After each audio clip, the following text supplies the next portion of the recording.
21h30. Madame, Monsieur, bonsoir. Tout de suite, les titres du journal. Le Conseil des ministres adopte entre autres projets de décret, celui relatif au système de contrôle vétérinaire sur tous les produits alimentaires d'origine animale.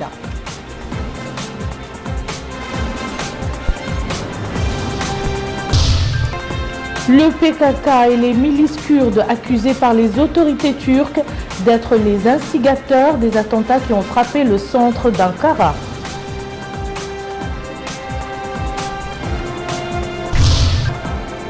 Les élections présidentielles et législatives en Ouganda, vivement critiquées par l'opposition et les observateurs étrangers. Le Conseil des ministres s'est réuni ce matin à Nouakchott sous la présidence du président de la République Mohamed Ould Abdelaziz. Le Conseil a adopté et examiné des projets de décret d'ordre socio-économique. Il a aussi suivi 2 communications relatives au système de gestion d'adduction d'eau et aux résultats de l'étude sur le suivi d'insertion des promotions 2012-2013 et 2014 de la FTP. Voici l'intégralité du communiqué final du Conseil des ministres avec Mohamed Lamine Bakar. Le Conseil des ministres s'est réuni ce jeudi 18 février 2016 sous la présidence de son Excellence M. Mohamed Ould Abdelaziz, président de la République. Le Conseil a examiné et adopté les projets de décret suivants. Projet de décret fixant les conditions et les procédures d'exploitation des centres d'appel ou de contact. Le présent projet de décret a pour objet de fixer les conditions et les procédures d'exploitation des centres d'appel ou de contact et de lever les contraintes devant un développement harmonieux de ce secteur à grand potentiel de création d'emplois. Projet de décret portant nomination du président du conseil d'administration de la Société mauritanienne des produits laitiers, SMPL. Projet de décret portant nomination des membres du conseil d'administration de la Société mauritanienne des produits laitiers, SMPL. Projet de décret abrogeant remplaçant les décrets numéro 65 et 153 portant réglementation de l'inspection sanitaire et de salubrité des produits alimentaires d'origine animale destinés à l'alimentation humaine. Le présent projet de décret vise à renforcer les systèmes de contrôle vétérinaire sur tous les produits alimentaires d'origine animale tout au long de la chaîne de production, de transport et de vente. Il traduit aussi l'importance qu'accorde le gouvernement au développement intégré du secteur de l'élevage dans des conditions qui garantissent la protection de la santé des consommateurs. Le ministre des Affaires étrangères et de la Coopération a présenté une communication relative à la situation internationale. Le ministre de l'Intérieur et de la Décentralisation a présenté une communication relative à la situation intérieure. Le ministre de l'Hydraulique et de l'Assainissement a présenté une communication relative à la gestion des adductions d'eau potable en milieu rural et semi-urbain. Cette communication présente l'état des lieux de la gestion des adductions d'eau potable en milieu rural et semi-urbain.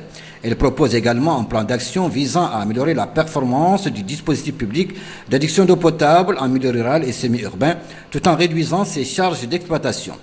Le ministre de l'Emploi, de la Formation professionnelle et des technologies de l'information et de la communication a présenté une communication relative à la présentation des résultats de l'étude sur le suivi d'insertion des promotions 2012, 2013 et 2014 de la FTP. Cette communication présente les objectifs, la méthodologie, les résultats et les recommandations d'une étude réalisée par les départements chargés de la formation technique et professionnelle afin d'évaluer l'impact réel des efforts consentis par les pouvoirs publics dans ce domaine. Les résultats de cette étude confortent les choix du gouvernement de s'engager résolument dans la mise en œuvre de sa politique visant le renforcement des capacités d'accueil en formation initiale et en formation qualifiante à travers le développement des infrastructures et l'élargissement de l'offre à l'échelle nationale et régionale. Enfin, le Conseil a pris les mesures individuelles suivantes. Présidence de la République, autorité de la zone franche de Nouadhibou, port autonome de Nouadhibou, directeur général Ahmed Dou El-Haddamin ou Jelvoun. Port de pêche artisanale de Nouadhibou, directeur général Yarba Ould Sqaïr, précédemment directeur général de l'AMI, l'Agence mauritanienne d'information. Agence nationale pour les études et le suivi des projets, directeur général adjoint. Maaya Isseydou Bey, précédemment directeur de la planification et de la coopération au ministère de l'Emploi, de la formation technique et professionnelle et des technologies d'information et de la communication. Ministère de l'Intérieur et de la Décentralisation, secrétariat général, secrétaire général, Baba Ould Boumeis, précédemment secrétaire général du ministère de l'Emploi, de la formation technique et professionnelle et des technologies d'information et de la communication. Ministère de l'Habitat, de l'Urbanisme et de l'Aménagement du Territoire, secrétariat général, secrétaire général Diagana Issaga, professeur de l'enseignement supérieur. Ministère de l'Agriculture, établissement public, compagnie mauritanienne de sucre et dérivés, administrateur, directeur général, Mohamed Taqiyullah ou le Cheikh Bouya. précédemment directeur des systèmes d'information à la CDD. Ministère de l'Emploi, de la formation technique et professionnelle et des technologies d'information et de la communication, secrétaire général, Mohamed Oulheib, précédemment directeur général du port autonome de Nouadhibou. Administration centrale, direction de la programmation et de la coopération, directeur Sidi El-Mokhtar ou Ahmed El-Hadi. Ministère des Relations avec le Parlement et la société civile, établissement public, Agence mauritanienne d'information, directeur général Sidi Mohamed Oul-Bouna, dit El-Moudir. Et comme à l'accoutumée, les résultats du Conseil des ministres ont été commentés devant la presse par des membres du gouvernement. Il s'agit des ministres des Relations avec le Parlement et de la société civile porte-parole du gouvernement, de l'hydraulique et de l'assainissement et de l'emploi, de la formation professionnelle et des technologies de l'information et de la communication. Intervenant en premier lieu, le ministre des Relations avec le Parlement et la société civile porte-parole du gouvernement, Mohamed Lamine Ould-Cheikh, a passé en revue les projets de décret adoptés en Conseil des ministres et les communications qui ont été présentées. Son homologue de l'hydraulique et de l'assainissement a apporté des éclaircissements sur la communication relative à la gestion des infrastructures hydrauliques en milieu rural et semi-urbain. Celle-ci, a-t-il dit, porte sur l'état actuel, les propositions et les résultats escomptés, soulignant que son département avait mené un recensement qui a montré qu'il existe dans le pays 1500 systèmes hydrauliques, dont 652 sont gérés de manière directe ou indirecte par des personnes privées. Il a ajouté que la communication présente une conception des problèmes de réseau d'adduction d'eau qui résulte de l'éloignement des localités des uns des autres, de la multiplicité des intervenants, de la diversité des équipements, des pannes provoquées par la mauvaise exploitation, de l'absence d'un système efficace de suivi et d'un cahier de charges avec des clauses bien définies. Quant au ministre de l'Emploi, de la formation professionnelle et des technologies de l'information et de la communication, Mokhtar Malaldia, il a fait savoir, s'agissant du suivi des sortants de la formation professionnelle, que 70% des sortants de la formation professionnelle ont déjà intégré la vie active et que 53% d'entre eux sont insérés totalement dans le marché de l'emploi. Enfin, le ministre a indiqué que la communication fait l'esquisse des spécialités de formation qui peuvent être créées ultérieurement. Et je vous signale que vous pourrez suivre l'intégralité de cette conférence de presse juste après ce journal. Suite et fin de la tournée de la ministre de l'Agriculture dans les wilayas du sud-est du pays. Guérou, dans la Saba, a constitué la dernière étape de cette visite d'information et de prise de contact. Dans la localité de Tagada Al-Wassa, située à 18 km de Guérou, Madame Leminem Telkotoboulomama a supervisé la pose de la première pierre d'une chambre de froid d'une capacité de 150 tonnes destinée à la conservation et le stockage des légumes. La ministre était auparavant à Boumdeid où elle a visité des ouvrages agricoles. Abdul Adamaba nous en dit plus. Le barrage de l'Eftah dans la Mokata de Boumdeid a reçu la visite de Mme Lemina Mintokhotobol-Mouma, ministre de l'Agriculture. D'une longueur de 400 mètres, ce barrage possède un déversoir de 80 mètres et une digue de 320 mètres. Sur place, Mme la ministre de l'Agriculture a reçu des explications sur les travaux de ce barrage exécutés par la Société nationale d'aménagement agricole et des travaux SNAT. Les travaux de cet ouvrage doivent prendre fin vers la fin du mois de mars 2016. Toujours au niveau de cette localité, Madame la ministre a visité le barrage de Boumdeid et s'est aussi rendue à Broda et Dahar. Toujours en marge de ce déplacement, la ministre de l'Agriculture a visité dans la Mokata de Kifa un certain nombre d'ouvrages dont ce bâtiment dédié à la conservation des productions des agriculteurs qui bénéficiera à 75 maraîchers.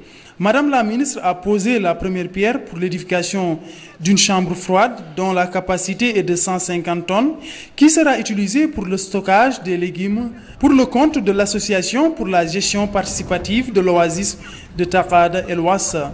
Deux poulaillers au niveau de cette même localité ont aussi été visités par Madame la ministre. Ces deux poulaillers réunis ont une capacité globale estimée à 2200 poussins. À la fin de ce périple, Mme Lemina Mint Khotob Wolmoma a souligné que ce déplacement qu'il a mené dans les wilayas du Gorgol, de la Saba et du Gudimaha a constitué une opportunité afin de voir de visu l'état des cultures et visiter un certain nombre d'ouvrages, ce qui, dit-elle, lui a permis de savoir les problèmes auxquels sont confrontés les agriculteurs. Elle a enfin indiqué que les interventions du département qu'il dirige pour cette année seront basées sur les rapports des commissions régionales de développement. Au préalable, Madame la ministre a tenu une réunion avec les agriculteurs au niveau de la wilaya de Kifa, réunion au cours de laquelle elle a précisé l'intérêt qu'elle accorde aux acteurs de ce secteur, ce qui, dit-elle, est palpable. Avec les programmes et projets exécutés, les agriculteurs qui se sont exprimés sont revenus sur les problèmes auxquels ils font face. Notre armée a commémoré aujourd'hui l'anniversaire du Conseil international du sport militaire, à l'instar des armées de 140 États membres affiliés à cette institution. Un anniversaire marqué par des compétitions sportives sur l'ensemble du territoire national. À Nouakchott, 500 athlètes issus de l'armée ont pris part au marathon qui avait pour point de départ le centre émetteur.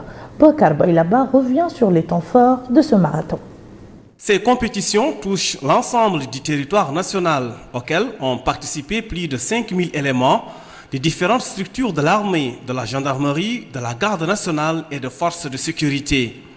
Ici, à Nouakchott, le top départ de la course a été donné au niveau du centre émetteur et l'arrivée du stade olympique de Nouakchott, une compétition à laquelle ont pris part 500 concurrents.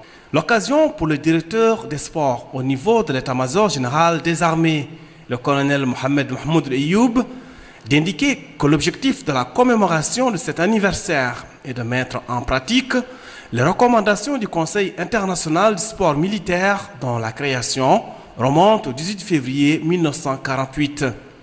Il a rappelé que l'organisation de cette compétition permet d'évaluer l'aptitude physique des éléments de façon permanente. Au classement général, c'est Mohamed Ould Mahmoud de la direction du sport à l'état-major général des armées qui a occupé la première place. Il est suivi à la deuxième place par Mohamed El-Shennan de la même direction. La troisième place est revenue à Mohamed Ali du bataillon de la sécurité présidentielle.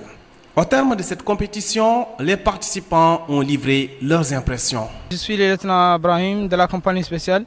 C'était très bien passé, c'était passé dans de très bonnes conditions. Le sport, on espère que ça encourage les jeunes et ça encourage même les vieux, tout le monde à faire le sport. Mahmoud Ahmed Fall, sergent de l'armée nationale, qui travaille à la direction génie militaire, spécialisé en génie armes.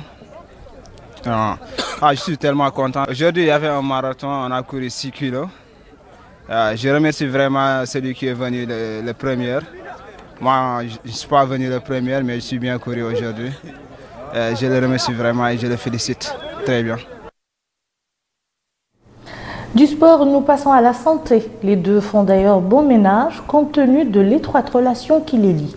D'où la mission du département de la santé d'éradiquer autant que faire se peut les maladies qui posent un réel problème de santé publique. Parmi ces pandémies, celle appelée maladie tropicale négligée sur lesquelles une cartographie vient d'être validée au cours d'un atelier organisé aujourd'hui. Le point avec Aminata Kane.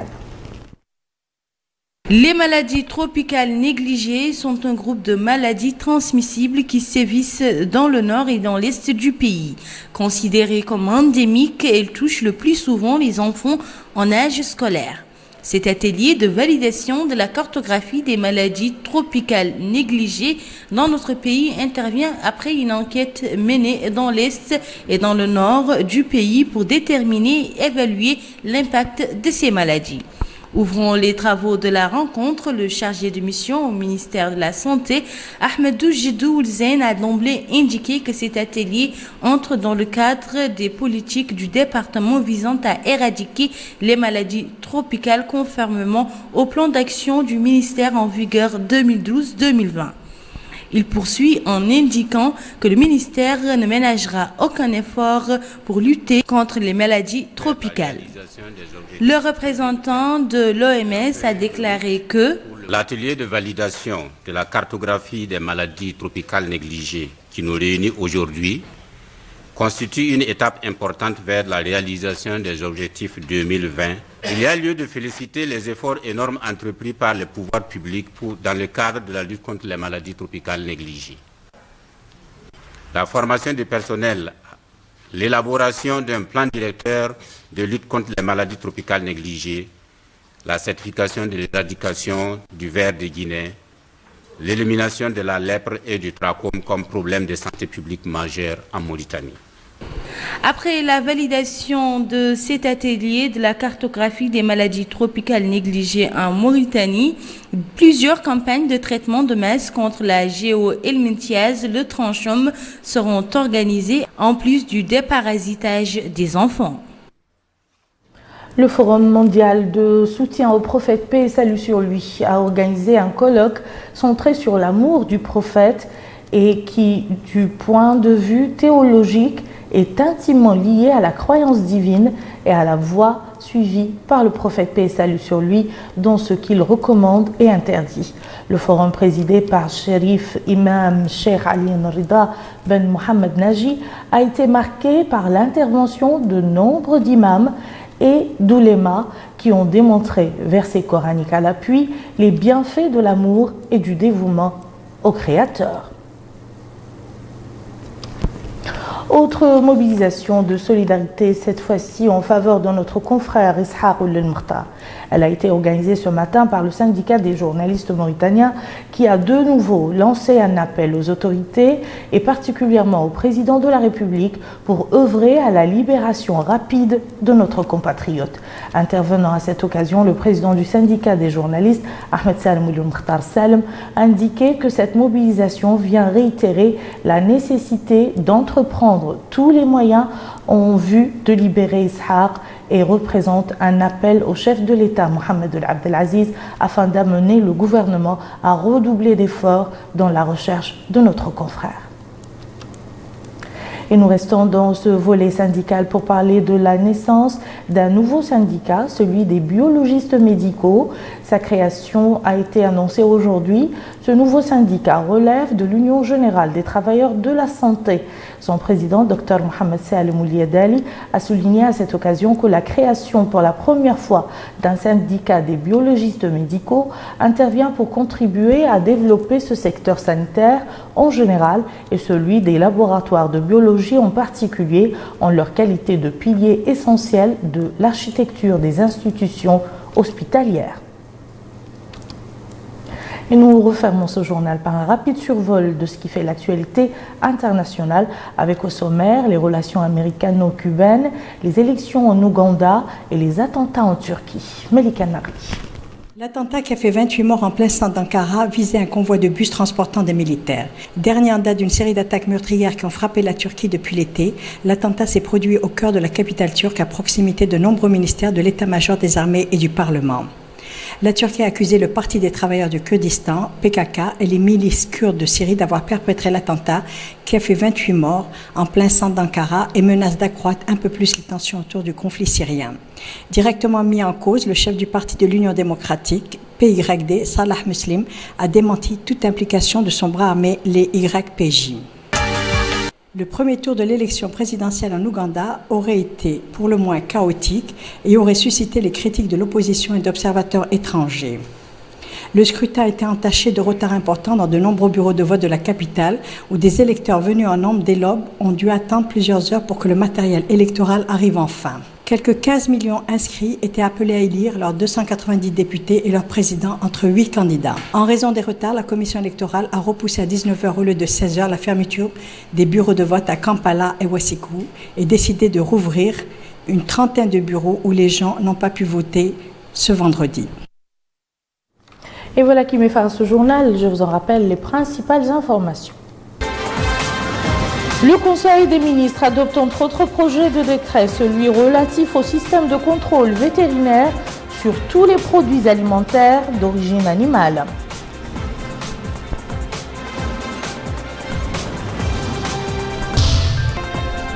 Le PKK et les milices kurdes accusés par les autorités turques d'être les instigateurs des attentats qui ont frappé le centre d'Ankara.